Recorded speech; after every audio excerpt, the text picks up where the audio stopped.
Perihal bertahan pada ketidakpastian.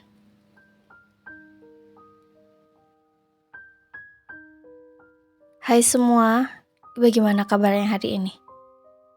Masih sehat kan jiwa dan raganya? Kali ini aku ingin sedikit membahas tentang kita bertahan pada ketidakpastian. Cukup sampai di sini atau bertahan sedikit lagi? Semua orang akan jadi orang paling sempurna sejagat raya selama masa pendekatan. Kita jadi punya sejuta alasan kenapa kita harus bersama dengan dia. Tapi setelah hubungan berjalan agak lama dan setelah beberapa kali berubah, kita jadi punya 10 juta alasan kenapa kita harus berpisah dari dia. Itu wajar. Karena dalam suatu hubungan kadang kita akan melalui fase yang namanya bosan. Kita selalu punya pilihan untuk merespon perubahan itu. Tetap bertahan atau pergi. Itu adalah dua pilihan. Kedua-duanya adalah pilihan yang sah-sah saja. Termasuk pilihan yang pertama. Kalau sayang, harusnya bisa menerima apa adanya dan membantu untuk memperbaiki kelemahannya.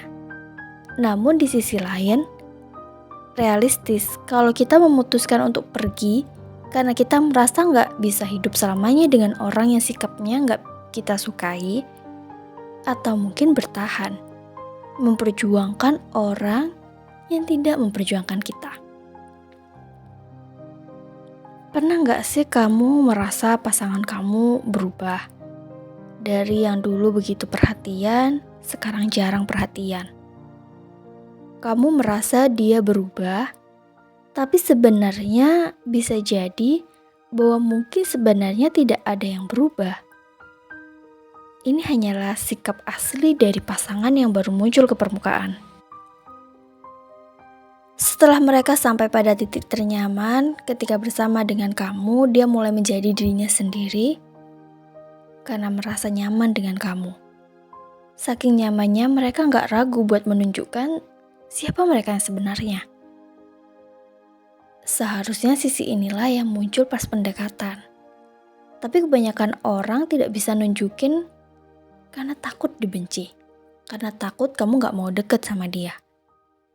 Mereka begitu karena terlalu percaya diri menganggap bahwa kita akan menerima mereka.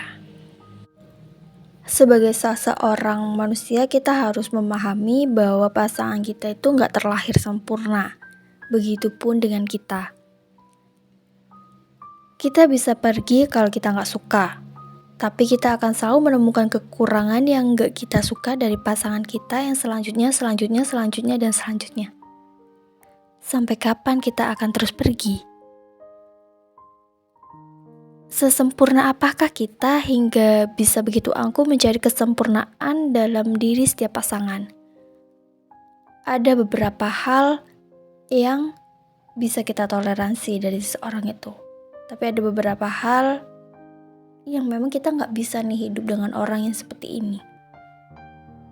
Pahami ini semua, setiap orang tuh ada kekurangannya. Selama kekurangan dia tidak merugikan kita dan masih ditoleransi oleh diri kita, kenapa kita harus memilih pergi? Cobalah dulu untuk mendiskusikan lalu saling melengkapi. Sebuah hubungan gak akan berhasil jika cuma bermodalkan kasih sayang. Entah siapa yang mengatakan itu, tapi aku masih mengingat jelas seseorang mengatakannya kepadaku. Mereka yang berhasil membangun sebuah hubungan yang kuat selama bertahun-tahun sesungguhnya bukanlah mereka yang hanya sekadar saling menyayangi, tapi mereka yang mau bersama-sama memupuk komitmen yang telah mereka buat. Cara paling gampang untuk mengukur rasa sayang dari pasangan adalah lihat usaha mereka yang telah mereka kerahkan untuk kita, untuk memperjuangkan hubungan ini. Usaha itu bagikan kaki dari sebuah hubungan. Kalau cuma dari satu pihak, hubungan itu akan pincang, gak akan bisa jalan, karena ada yang akan terluka. Jadi, selama kekurangan yang ada di pasangan itu masih bisa kita terima, masih bisa diperbaiki, masih bisa kita lengkapi, cobalah untuk bertahan terlebih dahulu. Tapi jika memang suatu saat ternyata nggak bisa diperbaiki dan kamu tetap tidak bisa menerima itu, maka pilihan terbaik adalah pergi.